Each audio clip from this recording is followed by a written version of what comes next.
This is MrsAgroSquerril standing in for Agro while he recovers from some vocal strain. He is recovering, but it could be a while yet. I hope you enjoy. Catching Things in 0G by Marilyn of Many. Reach over the border, Captain Sunlight directed the Frillian twins. Make sure they're touching the floor when they cross into gravity. I watched from well out of the way as Blip and Blop nodded, holding muscular arms out for the oncoming guests. No one here was new to gravity fluctuations, but that didn't mean they were fun. The first person to cross from the damaged ship to ours was a bright red heat seeker, whose name I'd forgotten.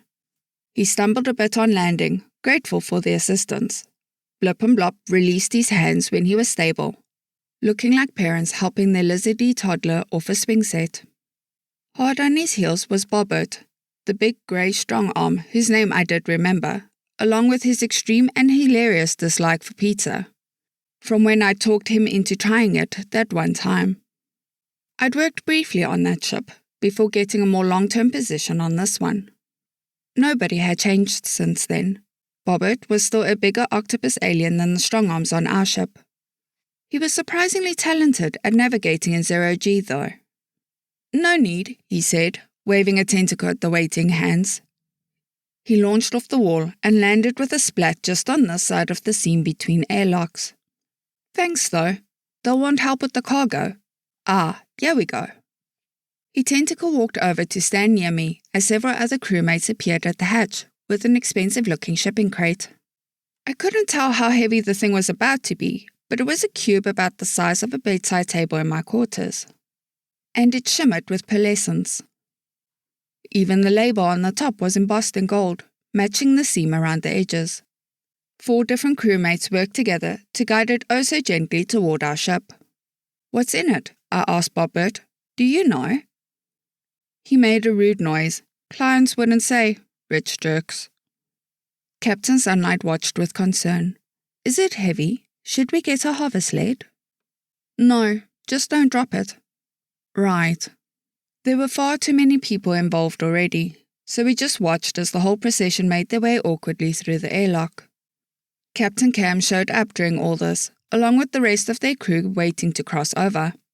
She and Captain Sunlight started a conversation over everyone else's heads. It was getting crowded. I moved back toward the hallway, where a few of my own crewmates had gathered to greet the guests. It had been a while since we'd seen our sister ship, and while a damaged gravity generator wasn't the best of circumstances, it was still nice to visit. A furry shape trotted past my ankle. I scooped up the cat before she could get in the way.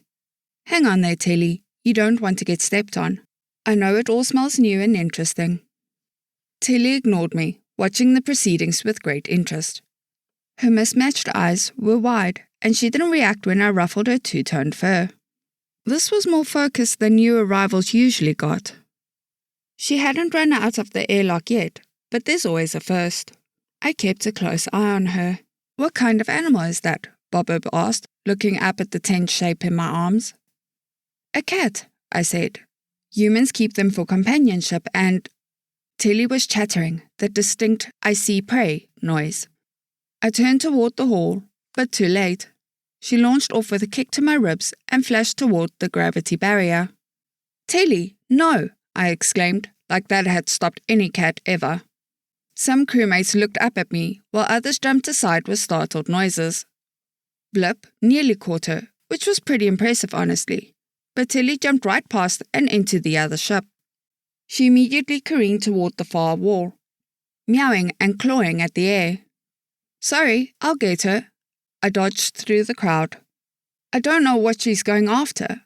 I ignored the conversation behind me and dove into the 0G. It was just as disorienting as it always was, but I was heading in the right direction. I caught up to Tilly in mid-air, where she'd bounced off the wall and been unable to catch anything with her claws.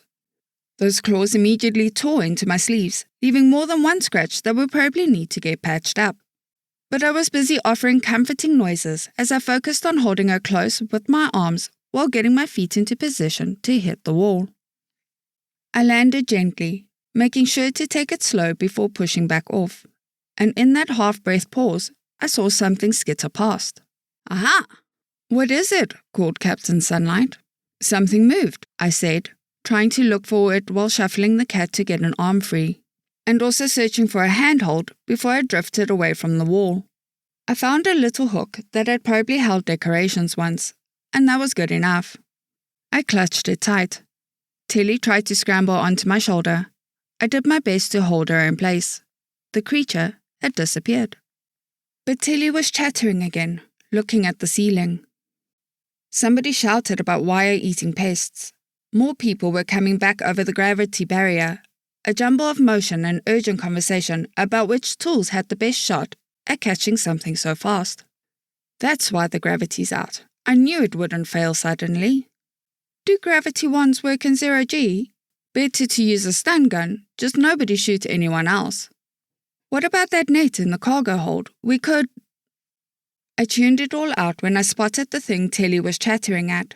It was a flat little silvery beastie with lots of tiny legs and segmented plates on its back. Every bit the kind of thing I could see wreaking havoc in the guts of a spaceship. It clung to the ceiling with stillness that could break into astonishing speed in an eye blink. The wall below it had pipes sticking out, curving into the living space in the type of ship design that was a little unsightly but immensely useful right now. With one hand firmly holding Telly against my shoulder and the other on the hook, I turned in the 0G until I could stick a foot through the loop of pipes.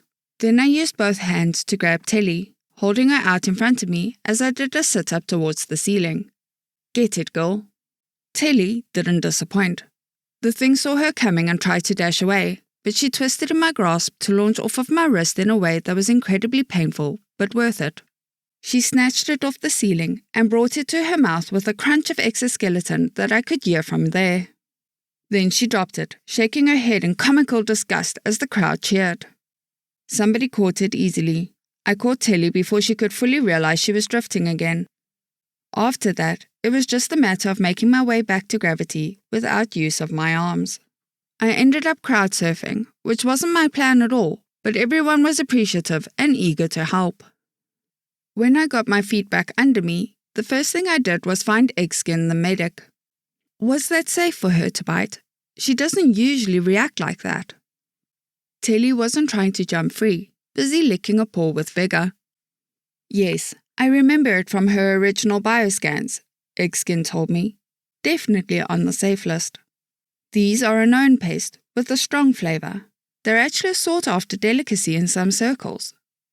Eggskin was also the cook, which had seemed strange when I first joined the crew, but it made perfect sense these days. Oh good, I said.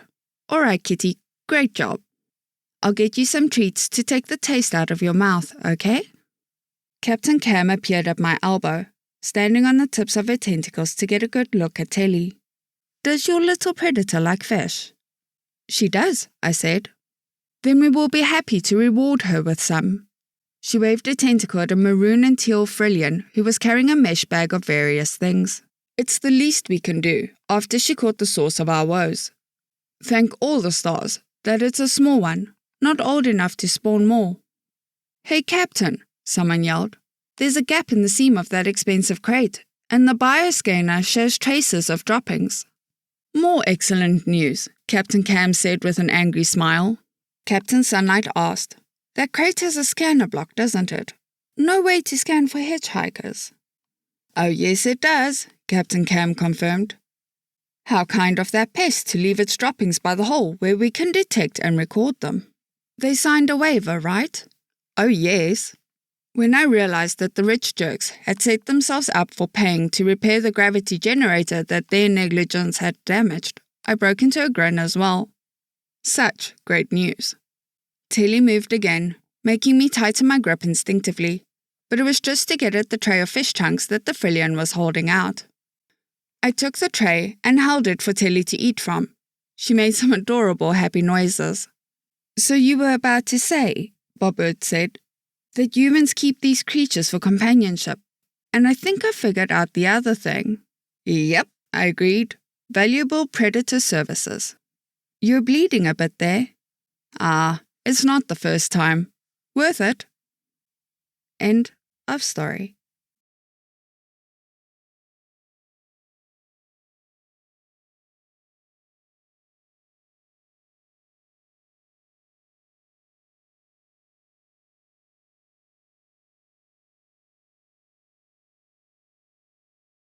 I'd greatly like to thank our Tier 5 channel members, Casper Arnholtz, John Creighton, Manatharia, 050, Dragzoon WRE, and Elijah Silvercross.